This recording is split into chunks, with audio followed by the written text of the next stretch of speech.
Hi, and welcome back. It's been another beautiful day in the neighborhood. We've got more to come weather-wise. We've got some showers dotting your 7-day as well. And temperatures tomorrow, again, in the 60s. We'll take a bit of a dip, and then we'll hit back to the upper 60s on your Thursday. And only a few brief periods of some rain between now and the end of your week. And looking ahead to your weekend, well, it's a little bit of both. And I'll leave it at that for now. Thank you for being a part of the program again. Let's talk about a couple of things on the national level. Don't do that very often, but we're talking about a $1.5 trillion spending bill. And we're talking about this Friday, of course, continuing to have been the deadline for a government shutdown should the bill not have passed. The Senate today did sign a $1.5 trillion funding bill that will fund the government of the United States. $13.6 billion of that for humanitarian and other aid in response to Russia's war on the Ukraine, which passed by a vote of actually, I think, 68-31, if I'm not mistaken. Nevertheless, now with the Senate's support, it goes on to the President's desk for his signature, where, of course, it is obviously expected. The government has been essentially running on the previous administration's funding level since October the 1st. Now, about a 6 to 6.5% increase in a lot of agencies funded by the federal government. Not included in the bill is about $16 billion in funding for the pandemic, which was taken away after some Democrats objected to paying for it with cuts to state and local government. More on that in a second. The annual spending for the Pentagon alone is, well, I don't want to say the lion's share, but essentially about half of the $1.5 trillion at just under $750 billion. That was also almost $30 billion more than the president had requested initially. Other things included in the $1.5 trillion bill: President Biden's infrastructure law will be funded in its entirety. About $1 billion will go to disease research. It does also include the single largest increase in about 10 years for Title I education programs. It also extends the Pell Grant Award, a 10% increase to Energy Department climate-related initiatives. Military will be receiving nearly a 3% pay increase. Not included, again, was COVID relief. The President's administration had requested $22.5 billion in supplemental COVID-19 relief funding. Others had proposed about a $15.5 billion amount in COVID relief. However, with neither side agreeing to either of those numbers, we understand that COVID provisions were pulled from the bill, and Democrats in the House have already introduced a standalone COVID relief bill. Right now, its chances of passing do not appear good. Well, a number of states have already, of course, abandoned daylight savings time, and now could the nation as a whole. Also from the Senate, they today approved legislation that would make daylight savings time permanent starting in 2023, next year. Of course, we just started daylight savings time, so this would be the permanent schedule should this be passed by the House and then, of course, signed by the President. It is now being forwarded to the House. We'll have to wait and see. But right now, the Senate approved it today, and I believe it was unanimous, if I'm not mistaken. Daylight savings time has been in effect since the early 1900s, 1918, or roundabout, in order to give us more daylight hours during the warmer months. And then, of course, not too awful long ago, even though it was, just doesn't feel that way. It was actually in 2007. It's been that long that they extended it by 4 weeks. And, of course, Hawaii and I think Arizona are two of the states that don't pay any attention to it. And again, it now heads to the House. If it passes there, it goes to the President's desk. And we'll see. Only time will tell. Sorry, couldn't resist. The Paintsville Police Department arrested a Sayersville man for what appears to be, according to video evidence, multiple counts or occasions of shoplifting or underringing, as they've referred to it, in the Paintsville Walmart. Paintsville police served a Sayersville man with a warrant for theft by unlawful taking or shoplifting over $1,000 earlier today. This from a Johnson County District Court case which alleges that Will Brown of Sagersville, on numerous occasions from January the 13th of this year all the way through just this past week, entered the Paintsville Walmart, stealing multiple items from Walmart, including not just shoplifting, but also under-ringing items, which is a term usually referred to someone either switching barcodes or price tags or something of that nature, or not paying for it in its full price. Nevertheless, total merchandise adding up to over $1,500 or so that were stolen. The majority of the thefts said to have been caught on surveillance footage. Will Brown of Sagersville, in this case, charged with right now 1 count of theft by unlawful taking, shoplifting, again between $1,000 and $10,000. He was released later on in the afternoon from the Big Sandy. A couple of other arrests that we're working on. I just don't have the information ready to air this evening. We'll have a follow-up on that tomorrow. When I come back, a follow-up on one of the house fires that I reported to you on yesterday. And this will have a GoFundMe page which has been established and some clothing sizes in case you can help a local family. I'll be right back with that and more. Time in Kentucky, and time to feed your crave with the party platter from your Sagersville Lee's. You get all this made to order, and if you order the day ahead throughout the entire tournament, get $5 off and pick it up in the drive-thru. If you order and pay ahead, just pull around to the drive-thru side of the building, park, call, and we'll bring it out. And if you're celebrating with the entire neighborhood, you can always add some more mini corn dogs and wings. Just saying. Call your Sagersville Lee's now. And go Cats! My name is Tony Allen, and I'm a candidate for McGoffin County Clerk. Just as my family and I have served you at our restaurant, the Farmhouse Diner, we will be there to serve you in the clerk's office. You will be greeted with a smile. The office will be organized, neat, inviting, and we will do all we can to help everyone, regardless of your party, last name, or how you vote. We will be open during lunch, and we will have a long evening each week for folks who get in late. We will be open every other Saturday and have a plan to better serve the elderly in our community. I'm fighting to win this election and the trust of McGoffin County. I will not let you down, nor will I forget that the people chose me to be their clerk. Vote number 1 on the ballot, Big Tony Allen for McGoffin County Clerk. Not everything has changed over the years. Frazier's Prater Drugstore is still your most trusted pharmacy, where you can get your prescription brought to you curbside or make your way to the counter for a snack, lunch, or an incredibly sweet treat. And check out Strings and Things inside the shack, the Radio Shack, musical instruments, guns, ammo, electronics, and more.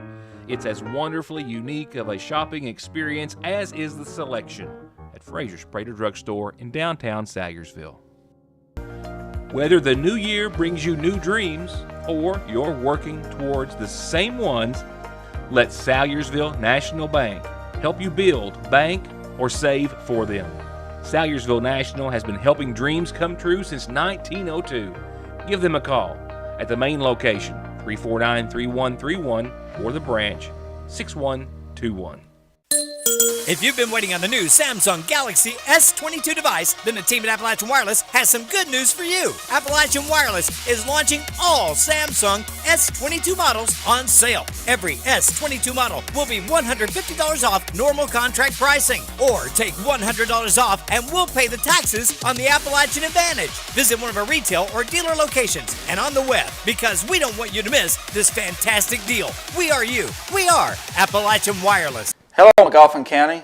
I'm Eddie Jenkins, Republican candidate for Magistrate, District 2. First, I want to personally thank all of you for your help last election. Since that time, you have not left my mind. Now, I humbly ask for your support once again, and with your help and the strength and progress we've made these last few years with endorsements and such, we can go the distance. It's my continued dream to serve you, the voters of District 2, as your magistrate. Help me help our community this May. Vote Eddie Jenkins, number 3 on the ballot. I'm Kelly Collins from Golden Law Office. I began my legal career in Lexington, representing some of the nation's largest insurance companies. This experience provided me with the inside knowledge as to how the insurance company will prepare to defend your case. I'm now taking that knowledge and returning to my hometown in eastern Kentucky to help those hurt through no fault of their own. If you or a family member have been injured in an auto or truck accident, call Golden Law Office today. SSI and disability cases are harder to win these days. You need all the help you can get. If the government has turned you down, I will not. Many factors are considered when a claim is being processed, like your age, education, physical, and mental disabling conditions. When it comes time to winning your disability case, you should not face a federal judge alone. You need an attorney who is experienced, determined, hardworking, knowledgeable, and dedicated to helping you win benefits that you deserve. If you need help with your SSI or disability case, call me, Donald Wayne McFarland, and let me go to work for you. So I reached out to one of the fire victims, of which there was, I told you last night, a total of at least, and I'm still leaving myself open for confirmation on a fifth, but at least 4 homes completely destroyed by fire, families losing all their belongings over the course of just this past weekend. 3 here in McGoffin County, 1 in Johnson County, 1 near the McGoffin-Johnson County line. And I spoke with Carolyn Tackett earlier today at the scene of what used to be her home. And she's still trying to navigate, of course, everything that losing your home and all your belongings creates, but also as well the confusion as to why a 911 call from her cell phone did not go to the appropriate 911 dispatch, and essentially the fire department didn't show up for at least a couple of hours. We might be talking with her in the near future. I spoke to her at length today. She's trying to gather some information, and we'll pick that up should she decide to talk to us about that. And we'll just leave it at that for now. I do have, however, after speaking with one of the other victims via the phone yesterday, off camera, some information to pass along if you can help another local family. As I told you on last night's program, one of those fires was here in the Royalton area, right next door to the Swampton Church, and that's where Gracie Jenkins and her husband and their children live. 3 kids, I believe, as I told you last night, and that's where their natural gas or gas had frozen off, and they were using space heaters. She said there was an electrical issue in a couple of rooms, and the next thing they know, there was smoke and fire filling the residence, and they just barely made it out with their lives. The home was a complete and total loss and uninsured. There has been a GoFundMe page that has been established by the family with a goal of $10,000, not certainly enough to cover their loss, but nevertheless, it's titled as Help Family After House Fire. Melissa Jenkins, Gracie's sister, is the one who put this together, so if you would like to help and support them monetarily, this GoFundMe page has been confirmed and established in their name, and they would certainly appreciate it. Also, if you would like to find Gracie Jenkins or Melissa Jenkins on Facebook, there you see the post that I've clipped out, and the same information that she had given me. There are clothing sizes for Gracie, for her husband, and for their 3 children, Dwight and James and Malika. Shoe sizes, shirts, pants, and the like, and anything that you could do to help this family, one of the most recent to lose their home and all their belongings to fire. Something we see far too much of, but indeed something that sometimes just cannot be prevented. Again, the GoFundMe page, as well as the clothing sizes, can be found on Gracie Jenkins' Facebook page or that of her sister, Melissa. We hope you can help. Another day, another drop, this time by a dime. Why, you might ask, as everyone was fearful that $4.50 a gallon was not going to be the end of it. U.S. and global benchmark crude oil went into bear territory today on the exchange, just a number of days, a handful, literally 5 after oil prices hit their highest since 2008. A gallon of gas pretty much across all of eastern Kentucky and much of the state in the past week hitting $4.29, $4.39 a gallon. Took a drop yesterday to $4.19 a gallon, and then took another drop by another dime today. This after earlier today, as I understand, May orders for Brent crude lost about $8 or 7.5%, falling to $98.86 a barrel. That's down almost 25% from hitting $127, almost $128 a barrel back on the 8th. Brent crude futures hit a high intraday high of almost $140 on the 7th before settling to that 128 the following day. The highest oil prices we've seen since 2008. As for this fall, this, as I understand, is the quickest drop since 1996 that we have seen just in the past few days. Still a long way to go as far as gas prices are concerned. As for the reason why, well, investors starting to come to the realization possibly that Europe is not going to be coming off of the Russian oil supply anytime in the near future, and a lot of other factors as well all going into it. Bottom line is we're back down to $4.09 a gallon here in Sayersville. More to come, including COVID numbers from the McGoffin County Health Department. Will this be our lowest week in months and months? I'll give you some insight into that in just a few moments. Right now, here's tonight's McGoffin Farm Bureau community calendar. A quick reminder, this Friday is the last day because, uniforms have got to get ordered and baseball is going to start swinging before too long for youth baseball and softball signups here in McGoffin County. Friday, 5:30 to 7 at the Community Center. Call 496-5214. That's Daryl Arnott if you have any questions. Last day to sign up this Friday. Water Into Wine will be up and running and open tomorrow, 9 till noon. Their senior day is the next day on Thursday, 12:30 till 2. Another reminder about the big health fair tomorrow at the McGoffin County Senior Citizen Center at the Lloyd M. Hall Community Center, 9 till 11 in the morning. A long list of providers and services. They hope that you will stop by. They'll have a representative from the Black Lung Program for Big Sandy Healthcare. And like I said, all sorts of providers, information, free services, A1C checks, and more. And a quick reminder, their commodities will be given out this Thursday from 11 till 2:30. They desperately need volunteers.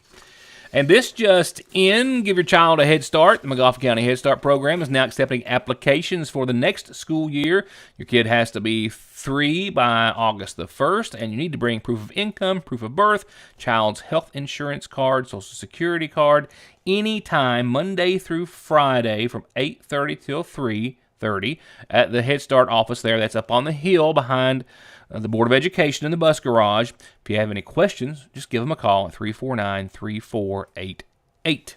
And if you have any questions or things you want to put on the calendar, well, that's right here. That's how you get them on the show. And remember, birthdays, birth announcements, and anniversaries are also published for free in the Independent, but send those to Heather at SayersvilleIndependent.com. From there, funeral service announcements tonight, brought to you always by the McGoffin County Funeral Home, include a reminder of services to be held tomorrow for 73-year-old Etta Faye White Mans of Sayersville. She passed away Thursday the 10th at Paintsville ARH, the daughter of the late James and Cleta Mae White. She's survived by her daughter Peggy Arnott, granddaughter Jerica Arnott, great-granddaughter Chara Arnott, brothers Calvin and Don White, and sisters Barbara Porter, Debbie Holliday, and Wanda Holliday. She was preceded in death by her husband Philip. Services start tomorrow at 1 from the Half Mountain Church. Friends can visit the church this evening and up until services begin tomorrow.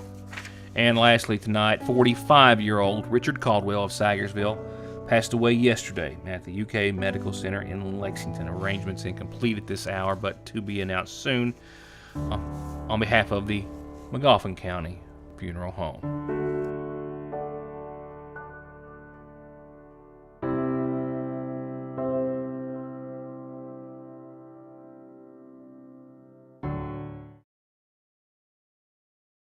Parkway Pharmacy, as always, promises the quickest service with the very best care and prices, and to always have someone there to talk to when you have a question. With 3 pharmacists, curbside, drive-through, and call-ahead service.